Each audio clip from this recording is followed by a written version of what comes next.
Before we jump into today's show, I've got a really exciting announcement to make. The autumn cohorts for Start Your Podcast group program are now open. There are 5 dates between September and October, and it's a 6-week program that will get you launched before Christmas. So if podcasting was on your to-do list this year, if you really want to get your podcast up and done by the end of 2023, then come and join me for one of those cohorts and let's make it happen.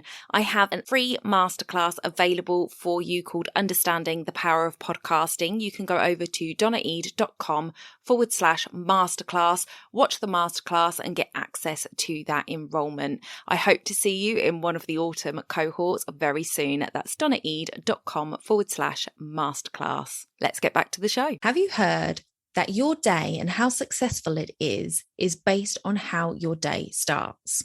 Have you had people turn around to say, "What's wrong with you? Get out the wrong side of the bed this morning"? Well, today we're talking about morning routines and how to set yourself up for a successful day. Let's jump in. You're listening to the Wedding Procast UK, the place to be if you are a UK wedding professional looking to grow and streamline your business. I'm your host, Donna Eade, 10-year wedding photography veteran and CEO at the Society of Professional Wedding Vendors. If you want to grow and streamline your business, this is the podcast for you. Make sure you hit subscribe where you listen or join our email list at www.spwv.co.uk. You'll find the sign up form at the bottom of every episode, and by doing so, you won't miss a thing. So let's jump into today's show.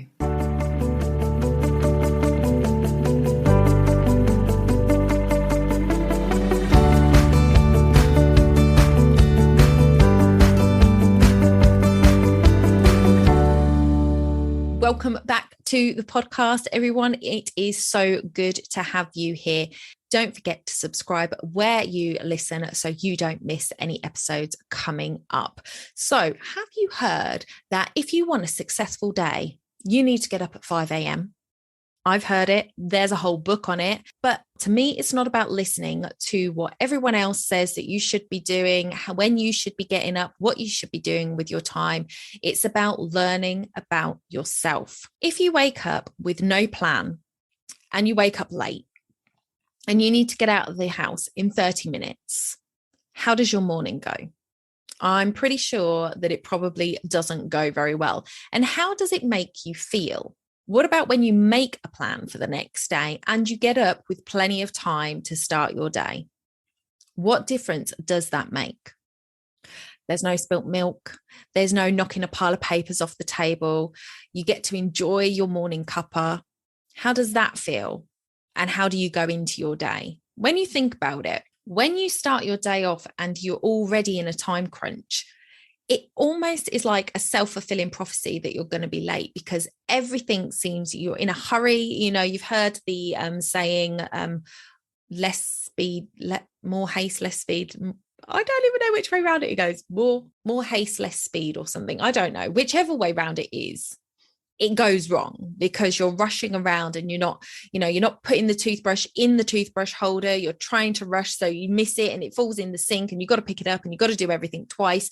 You knock the papers off the table, then you've got to pick the papers up and it's all a mess. Yet if you get up and make sure that you've got enough time to get yourself ready, your day just goes much smoother. Your start of your day goes much smoother, and it usually continues into the rest of the day where it just makes it a nicer experience to be getting up. So think about it from your own evidence of days where you have started your day, where you've got up on time, you haven't snoozed the alarm, and how your morning has gone versus when you've snoozed the alarm several times and then had to rush around. And let's look at your routine and how you can improve on your own routine. So today I'm going to talk about my routine, how it's changed over the last couple of years, because things have changed, not just the pandemic, but work-wise, my situation has changed. So my routine has been thrown off and now I'm trying to find a new one. And I am working towards finding that better routine for myself. So I think I probably said it to you guys before, but I have definitely in the last 12 months been working on a lot more self-care how I can look after me so that I can be more productive with what I'm doing. So part of that is coming up with a good morning and evening routine that is going to support me in that productivity that I want to produce. So I will also be dropping in some resources that I found along the way. So if you want to check those out, head over to the show notes and they will all be linked in the description. So pre-COVID, let's have a look where I was pre-COVID. I used to work a 9 to 5 that started at 9:30. It was 10 minutes away from the house. So I would literally wait for my other half to get up. He would go and feed the cats, make a cup of tea, and he would leave by around 8:30. And he would wake me up before he left and let me know he was leaving and that I had a cup of tea there. So I would drink my tea, usually down it, because he usually made it as the first thing he did. So it was almost cold by the time he woke me up to tell me that it was there. So I'd down this cup of tea, then I'd go back to sleep. So my alarm was set for 9 o'clock. So I would get up at 9 o'clock when I had to be at work at 9:30. I had to leave the house by 9:20 to get to work. So I gave myself 20 minutes. And what I would do is bung on some clothes, brush my teeth, flannel my face, tie my hair back and go. I would usually, if I was going to take my lunch, I would have made it the night before. Otherwise, I was grabbing a Tesco's meal deal at lunchtime. So I'm going to be honest here. Sometimes I wouldn't brush my teeth or flannel my face. And I didn't brush my hair, because for those of you who know me know that my hair was like down to my hips and it would be tied back all the time. So it didn't really get knotty because it was always tied back. So I would just take it out, reshuffle it and tie it back up. Now, some of you may be thinking, that's gross. Can't believe that you left the house without brushing your teeth any day of the week. But I'm going to admit that when I was working pre-COVID, I was very depressed and it was very hard for me to get up and go to work. And it was very hard for me to do those basic self-care elements, because when you are depressed, all of your energy is going outside of yourself. It is going to the people around you that need you to, like, I went to work and I was there from 9:30 to 3:30 because that's what they expected of me. And that took a lot of effort for me to do that, because I didn't want to go anywhere. I just wanted to be in my bed. So the effort that took was immense for me. And then, I would come home and my daughter would need my help, or my partner would need my attention. And it was all of that external stuff taking energy away from me, that it meant that things that I needed to do for myself, I didn't care. I just didn't care enough to do it. So, that's what happens. And I don't want anyone to feel ashamed of how their depression affects them. So I am sharing my experience. It doesn't happen for everybody who is suffering with depression of any kind. It's not, this is a blanket. These are the symptoms of. But for me, this is how it manifests itself. It's complete uncaringness for myself. So, when you find it hard just to get out of bed in the morning and get to work, anything that you do is a celebration, a victory for you. So, in the early pandemic, obviously things changed and I didn't have to go and work this job anymore. And for me, that reduced my anxiety and my depression quite a lot. And it started improving to the point where I didn't need to take my medication anymore. And I've been medication free now for coming up for 2 years. So I'm really pleased that has happened for me. But I also started reading some books. So you've all heard, the big named online entrepreneurs talk about their morning routines, getting up at 5 a.m. and, being able to do what they do, be successful. And I actually thought, screw that. I guess I won't be successful then, because I'm not a morning person and I struggle to get up in the morning even without depression. Like, it's just something that I struggle with. I like my bed.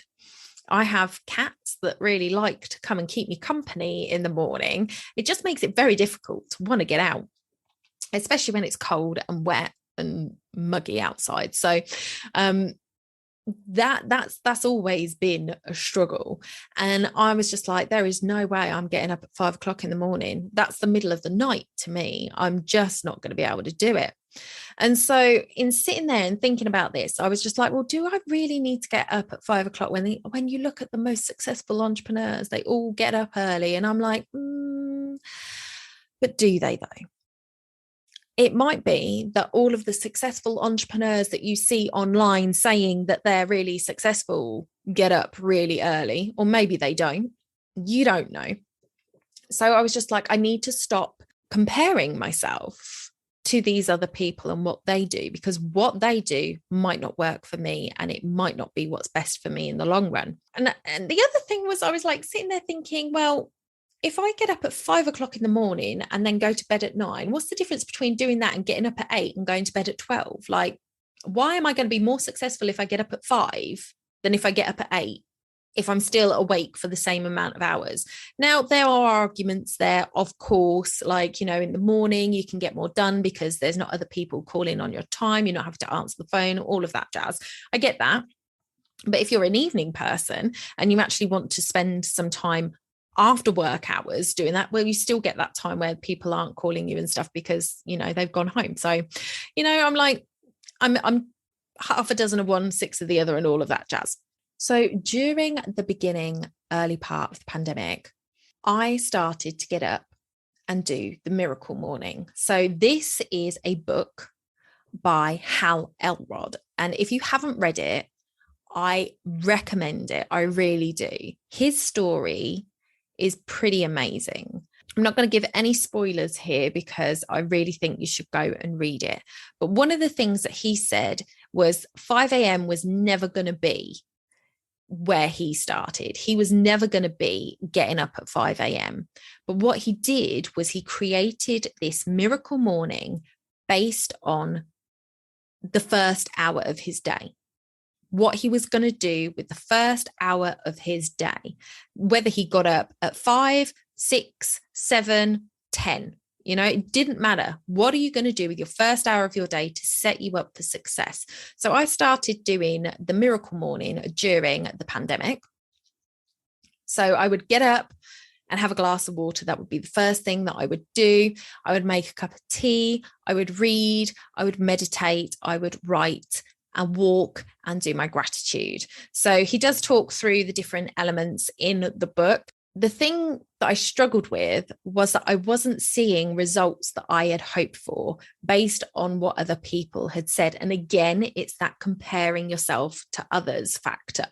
So I consistently stuck at it for around 3 months. I even joined the Miracle Morning Clubhouse group. So there is a group on Clubhouse and they meet, I think it's Central Time. So they're morning, 7 in the morning, Central Time. And they talk about Miracle Morning and what's working for people and what people are doing with their different sections of time and things like that. And it was great, but it didn't click for me. You know, the magic bean wasn't there for me.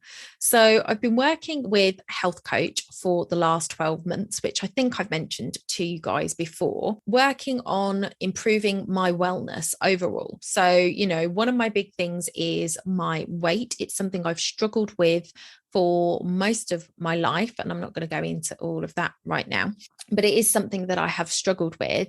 And I didn't want to be fat at 40. It's just not something I wanted for myself. And so I decided to start working with a health coach. But her way of working is not to be sort of focused on this number and this target, but to be focused on your life as a whole and what each part of it is doing to help you move towards the lifestyle that you want to live. So it's really, really good for me because we're not just focusing on numbers here. We're focusing on my nutritional health. We're focusing on my mental health. We're focusing on my self-care and how all of that fits in to creating the life that I want to be living. So I'm going to link Angela below. I'll link her Facebook page below so you can go and connect with her. She's absolutely amazing. And I mention her because she has encouraged me to look at what works for me as an individual, not what's working for other people, not what other people say I should be doing, but what is going to work for me, my lifestyle, and where I want to go. So it is good to have people to look up to for inspiration, but you have to remember your journey is your journey and it won't be like somebody else's. So you have to take inspiration from other people, but find your own way. One of the things that I knew I needed to get into my morning routine or into my routine of life was exercise. So I can't stand it. And I mean, my positive affirmation says I love to exercise because it's good for my body. But at my core, at the moment, I'm still not believing that. We'll come on to that in a minute. But for me, exercise is something that I just don't enjoy doing. Now, there is an element of exercise that I do enjoy. I absolutely love salsa dancing. It brings me joy and I love to dance. However, the salsa scene is a late night scene. So even the classes, they start at maybe sort of 8 o'clock and then they're there until 11 o'clock at night. And then you're going home and then you're going to bed. So if you finish at 11 o'clock and you're 30 minutes to an hour away from home, which is where some of our dance places are, that is a late night. And I don't want to be out that late, certainly not multiple times a week.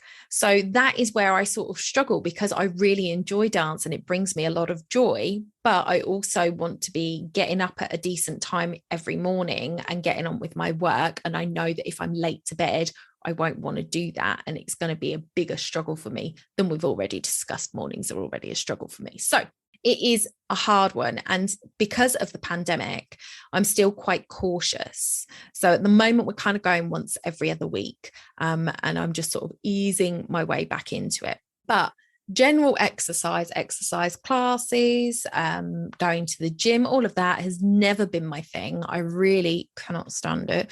I like to say I'm not an exerciser. I'm not a tigger. I'm more of a poo.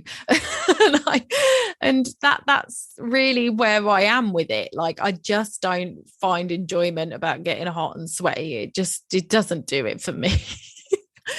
But I knew that I needed to do something, and I knew it needed to be something that I could be held accountable for.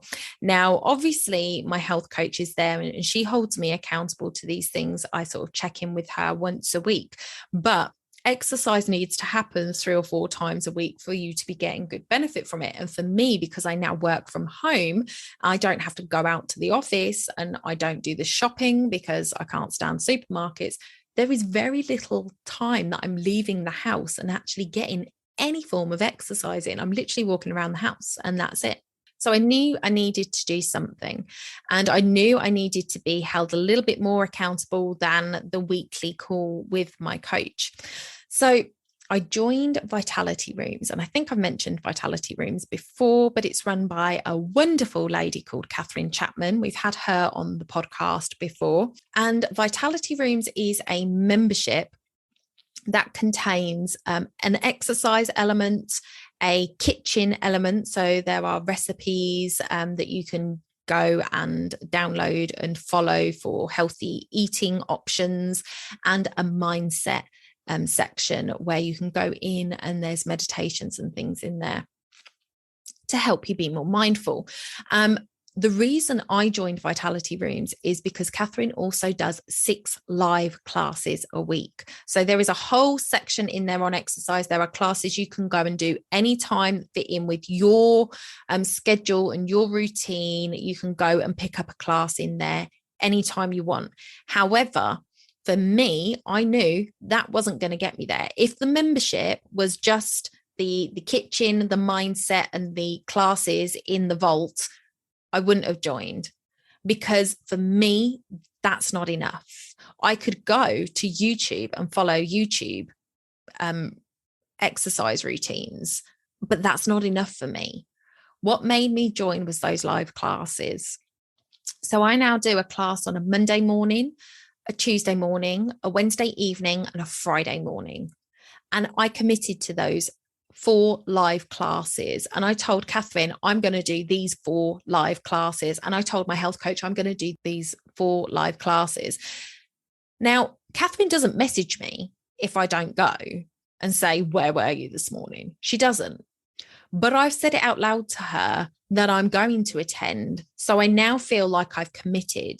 And because it depends on which class it is, she's turning up live to do that class. And I'm like, well, what if nobody turned up today and she'd be there on her own? It doesn't happen. There's like over 50 people in the group. So there is always people on the classes. But I made that commitment. I said, I'm going to be there. And if I don't go, I do send my excuses. So I'm like, if I've got an early morning call or something, it means that I can't go, or I've got to go for an appointment or something. Very few times that it's happened, but I was in a car accident a few weeks ago and my shoulder was bad. And I was like, I don't really feel comfortable exercising on it. And I let her know. She doesn't need to know. She's not sitting there going, oh, well, I was wondering what, none of that. But it just gives me that accountability that I show up. So even when I don't want to get out of bed, I'm like, this morning was a classic example. If you follow me on Instagram, you'll see my stories with my cats. But my cat was on my lap and I didn't want to get up. And she was quite happy sitting there. And I really had to force myself to get up and get out of bed and go and do my class. But because Catherine was showing up live, I felt like I had to go and do it. And, sometimes that's what we've got to do. We've got to do stuff that we don't really feel like we want to do, even though we know it's good for us and it'll benefit us in the end. Those sorts of things happen.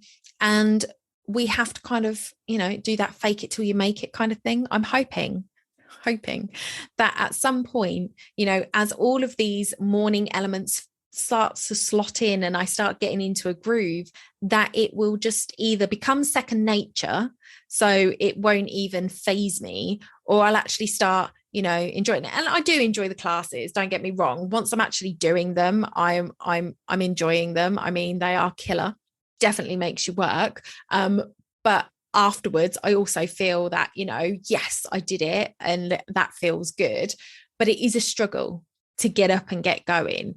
And because it's live, because she's there, because I've said I'm going to be there, that's what makes me get up and go. And so that gets me my exercise element. So I am so pleased that Catherine does those live classes. So that's, what my morning routine is sort of looking like now. I've got these 3 mornings where I do my exercise and I will drink my tea while I'm sat under my cat. And then I do my exercise. I have a shower. I do my skincare. And that is what I do on those mornings. Wednesdays and Thursdays, I tend to sit under my cat for a little bit longer before I get up and start my work. But that is what my routine is like at the moment. So if you're interested in Vitality Rooms, I will link it in the show notes so you can go over there and have a look. I very much recommend it. There is so much in there that I haven't explored yet because, like I say, I signed up for those live classes and I get my money's worth just from doing those live classes because I do 4 a week. But there is so much in there to explore that it is definitely worth checking out if you need something that is going to have sort of all of that stuff under one roof. So the thing with the exercise is because the live classes are at sort of around 9 in the morning, my mornings aren't starting till much later. Now, obviously, I'm in control of my work schedule because I work for myself, but it means that I am not getting to my desk to start work until much later. And that's a little bit of a struggle for me. So it still needs rejigging. I still need to work on this morning routine. So I'm definitely still working on it. And I'm going to talk you through what my plan is going forward, that I'm going to have you guys hold me accountable to, because I'm going to check in a few months and see how these new routines are working for me. I wanted to tell you one of the things that I am adding to my morning routine is this coffee self-talk. I've read a book by Christine Helmstetter called Coffee Self-Talk. She's got one for guys, she's got one for the ladies, she's got one for teens. So definitely go and check her out. I will link the book that I bought in the show notes, but if you go to that on Amazon, obviously you can click her name. It will take you through to all of the books that she has got. So she's got Coffee Self-Talk for Dudes or something. I truly believe in the power of our words. You know, what you put out there will come back at you. And if we are talking negatively, then negativity will fill your space. And the alternate is true. So I see it on Facebook every day with one particular person whose posts are just only ever negative, only ever, my life is rubbish, I want to run away, I've had enough of this, when's this going to end, and all of this kind of stuff. And I'm like, you're just increasing your pain by reinforcing what's going on. And it's not to say that you should be ignoring the negativity, you should be ignoring the bad stuff, because obviously you've got to deal with life. Life is like that, you know, it is a roller coaster, it's up and down. But if you're going to put that energy into the negative, it's just going to strengthen that negativity. And like I was saying about your morning routine, if you like start off the day and you drop your toothbrush and you're like, oh, and then you pick your toothbrush up again, and then you go run downstairs and you go past the table and you knock all the papers, it's almost like it's just like it tumbles and it tumbles and it gets worse and worse. And that is what negative talk tends to do.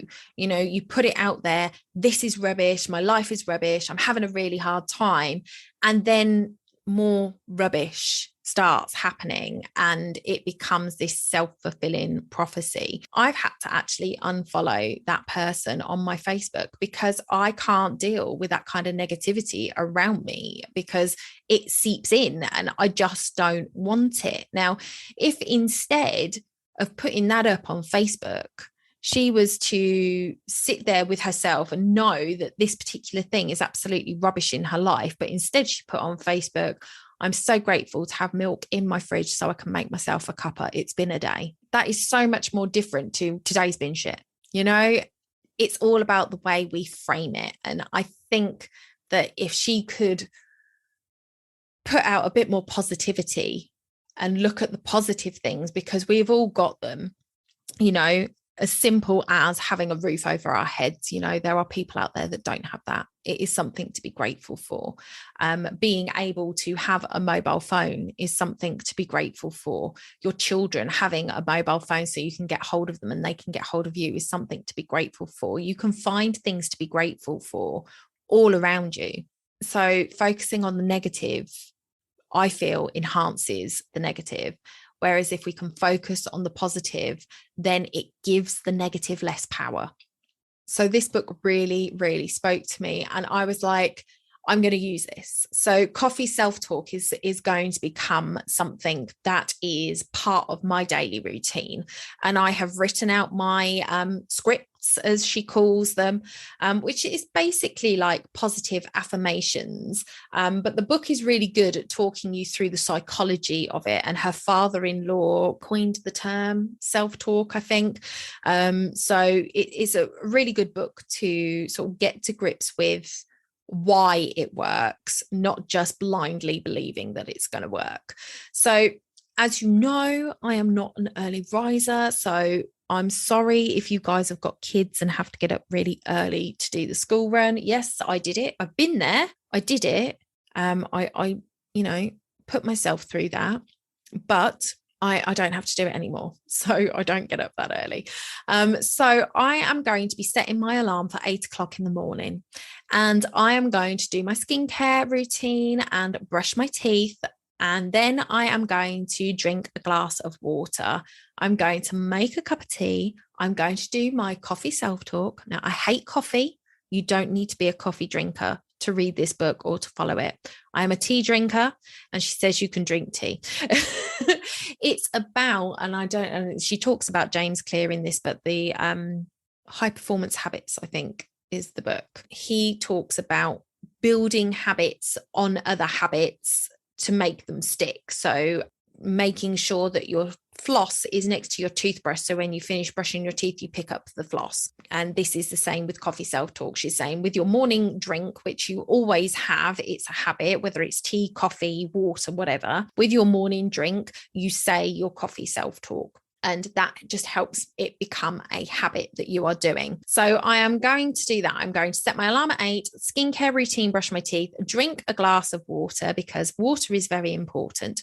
And I don't drink enough of it, but I used to do that in my miracle morning, get to drink a pint of water first thing before I had a cup of tea. And, you know, it helped to get the water quota in. So then make a cup of tea, do my tea and my self-talk, and then I'm going to write down 3 must-dos for the day, whatever those things are. I've talked with my health coach. We've talked about me overcommitting to too much stuff. So 3 things that I need to get done that day. Then I'm going to spend 30 minutes writing. So it might be a little bit longer, depends on how long the other things take me, but I'm going to spend 30 minutes writing, because what I would like to do in the next 2 years is write my book.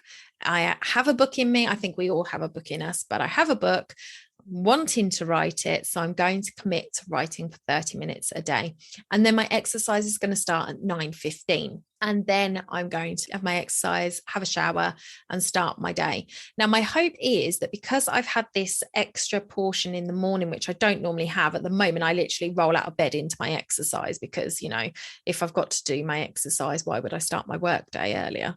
I'm just going to roll out of bed into my exercise. That I will be more awake and have already got a start to the day, so that I can do my exercise, and then I will feel, I guess, more awake, more in my day, that I can be more productive, rather than kind of still having that groggy morning feeling when I first sit down to my desk. So that is my plan going forward. But like I say, I'm going to check back in with you guys in a few months, tell you what's working for me, what's not working, tell you any changes I make, because I am constantly looking at how to make my morning routine something that works for my life and makes me happy, that hopefully I will get up. So I actually downloaded a funny little song to play on my alarm to wake me up at 8 o'clock, in the hope that it will make me laugh and that will make me want to get up. So we will see how it works, and I will share that with you another time. I would love to know what your current morning routine is. If you are happy with it, what works for you, what doesn't, if you're going to look at changing your morning routine to help you be more productive.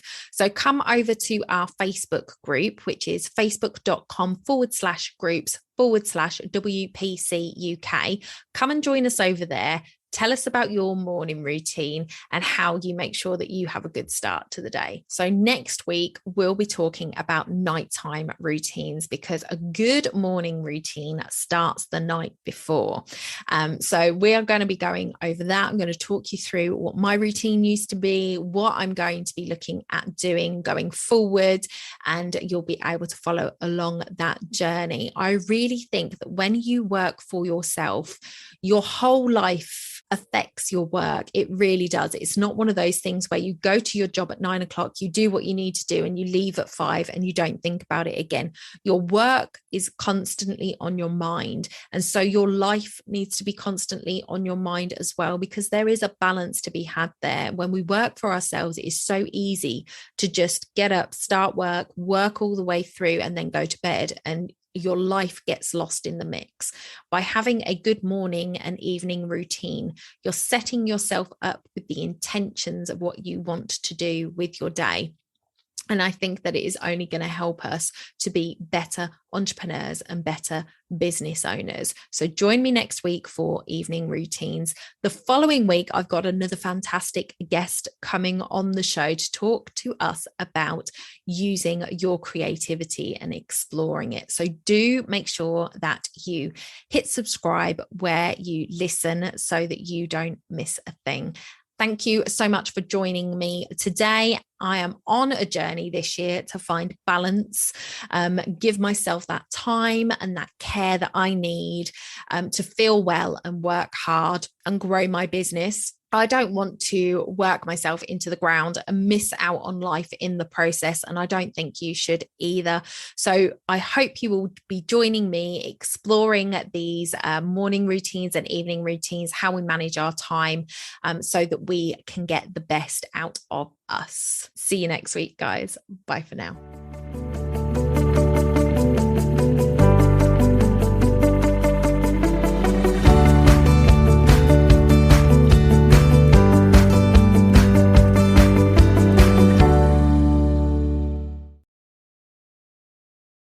Don't forget to hit those stars and leave a review of the podcast where you listen if you found value in what you heard today. It's a free way you can help the podcast reach more people just like you.